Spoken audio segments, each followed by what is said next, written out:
ka o si ara ndị Aba ndị Onitsha a na-aba onye bụ gaanyị na onye abụrụ wee sị ka m bata kene n'okwu a ka m tinye ofu ife maka na ọ na-adị mma okenye n'ọnụ ụlọ egwu amụọ n'ọbụlị maka na etu anyị si akọwazi ife bụ gaanyị nye nsogbu mana bifo anyị bidogodi achọrọ m ka unu malụgodo Onitsha na ife eji malụ Onitsha na Onitsha abụrụ obere obodo. Onitsha ka ndị Igbo ji wee gosi na the Igbo spirit dị ndụ. Anụsị agha natakwa Igbo market, the largest market in West Africa. Onitsha ka ndị Igbo niile, ndị Anambra bụ mmadụ, ndị Igbo niile bụ mmadụ mgbe ha bi n'Onitsha. Ọ na Onitsha ka Ekene Dilichukwu bi. Na Onitsha ka anọ nọ wee bụrụ senior advocate of Nigeria. Onitsha ka ike azọ nọ wee na-practice law. Mana ka anyị godi ntị na egwu Ọsadebe People's Club. Maka na People's Club na Onitsha ka akwụdokwa na People's Club. National Headquarters People's Club bụ na Onitsha ka ọ dị. So na Onitsha abụrụ obodo a ga-eji tata na-ekwu maka ebe ndị mmadụ jere, ebe a tara nkwobi na ebe a tara anụ. Mba nọ. Onitsha bụ nnukwu obodo. Oliver De Coque ji People's Club mgbe a nụsị ọgụ na Nigeria. Oliver De Coque, Osita Chidoka, onye ọbụla go maka People's Club. Ọ bụrụ na ị ma na ịbụ mmadụ na Onitsha mgbe anyị maa na ịbụ nnukwu mmadụ na Igbo ndị ga-eso na People's Club. Akalụbi ya elu wetuo ya nọ. Mana ịnụzi ife okwu maka na ezi afa kakwa na ego. Ezi afa ka ego. Ife anyị ji mala Onitsha, ife anyị ji mala ndị Igbo. Ife eji mala ya abụrụ ndị na-ata isi ewu na ndị na-ata nkwobi na ndị na-eje pati. Mbanụ Onitsha bụ ebe ndị Igbo ji wee bili nọ.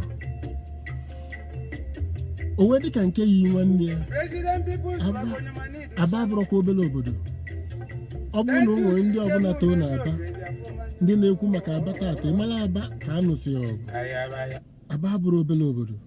Aba bụ obodo ndị niile bi nne ya ndị Igbo ji wee bụrụ Igbo nọ n'Aba. Onye ọbụla jere Aba in the 70s ga-ama na Aba abụrụ obere obodo. Ọ ga-ama na Aba bụ ebe ndị Igbo. Onye na-esi anya na Igbo land chọsị ebe ọ ga-eje, o jebe Aba. Ị na-achọ ebe ị ga-eme biznes na Nigeria, jebe Aba. Ị na-abata Aba, ife julia left and right bụ industries. Mana ndị mmadụ eletara na ife eji wee mara Aba mmụọ bụ maka industry. After the war, ndị Peacocks gụrụ egwu maka Aba. Ndị mmadụ na-anụ maka Edikwa Nsafe chee ma maka Zebrodaya. Mana achọrọ m ka unu nụ egwu ndị Peacocks.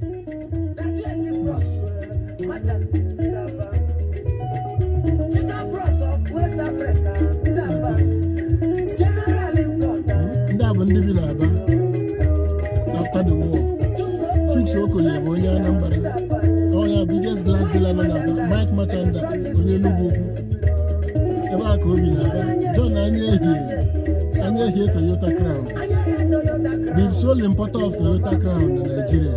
A na-ekwu egwu. So obodo na-Aba anụwa bụ nnukwu obodo. Na-esi Onitsha na Aba abụrụ obere obodo. So ya ka m ji wee sị na ọ bụrụ na ife ga-eji wee mara Onitsha mara Aba bụ ebe ije rie nri, ebe ije mee gaị, ịma na ya abụrụzi ndị Igbo. Ndị anyị na-ekwu ife ya nwerezikwa onye bi na Onitsha, nwere onye bi n'Aba. So ka m gwa unu ka unu detuo ya n'akwụkwọ taa. Ọ bụrụ na nwa ga-ada asụ Igbo, ịbụrụkwa gaị. Ọ bụrụ na ụmụ ga-ejerọkwa skuul n'ebe afọ ije skuul ma ndị je DMGS, CKC, ọkụ na anụ boys, CIC ma mụnwa na-ekwu. Ọ bụrụ na nwa ga-ada eje skuul ebe afọ ije skuul, ịbụrụkwa gaị. Maka ije n'obodo Igbo onye jesi ọsị gị na grandfather ya jee Oxford, papi ya jee Oxford, nyanwa na-eje Oxford. Ndị jere Eton College ụmụfa ka na-eji ya. Mana nke anyị onwezikwa onye n'ime anyị jee CIC jee CKC nwafa nọ ya bụ skuul. So ọ bụrụ na nwa ga-anọrọ na skuul ije, ịma na eburozi gaị. Ka anyị weluzie na skuul emebigo na ndị chịrị anyị achịgbugo anyị. Ọ bụrụ na o nwere nwa ije kpọrọ n'obodo gị, ije na ya vileji, ije na ụmụnna gị, ọ ga-enwe ndị ụgwọ akwụkwọ adịrọ. Ine na efa common entrance tinye efa na ezigbo school, boarding school, federal Enugu, federal Onitsha, federal Owerri. Emezi ife abandon.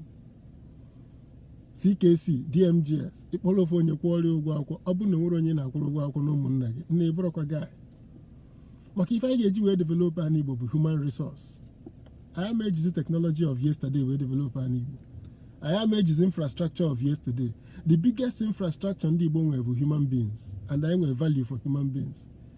so ọ bụrụ na nwa ga-ada asụ Igbo ụmụ ga-ada asụ Igbo ọ bụrụ na ụmụ ga-ada ejere skuulu ije ịbụrụkwa gaị ọ bụrụ na o nwere onye na-akwụrụ ụgwọ akwụkwọ na vileji unu ịbụrụkwa gaị ọ bụrụ na ike a na-achịrị azụ na any of these schools ije ọ bụrụ na dụ chọkụ gonyefe ma ogolo ofu oche tinye na nji skuulu ma ọ penti ofu wọl ma ọ tinye ruufu dabịa adabe nna ịbụrụkwa gaị so ife e ga-eji mma gaị na Igbo bụ ndị na-etinye aka n'ife a na-eme ọ bụrụkwa ndị na-eje ebe a na-ata nkwobi ọ bụrụkwa ndị na-eje ebe a na-agba ebo ife e ga-eji mma guys kịta bụ ndị ga-eme ekishọ na our generation will hand over to a better generation maka ife anyị na-akụkọ awa ọkọrọ na ụmụ anyị ama asụsụ Igbo na ụmụ anyị ada-eje n'Igbo land so achọrọ m ka anyị mara amalụ na anyị ga-eji uche ife eji malụ ndị Igbo were uchu ife onye ọbụla ji asọpụrụ anyị were egwu Chukwu wee tinye na ya maka na onye ndidi na-eri azụ ukpo mana nke kasị ekwu bụ na ezi afa kakwa na ego ndị be anyị ekene m unu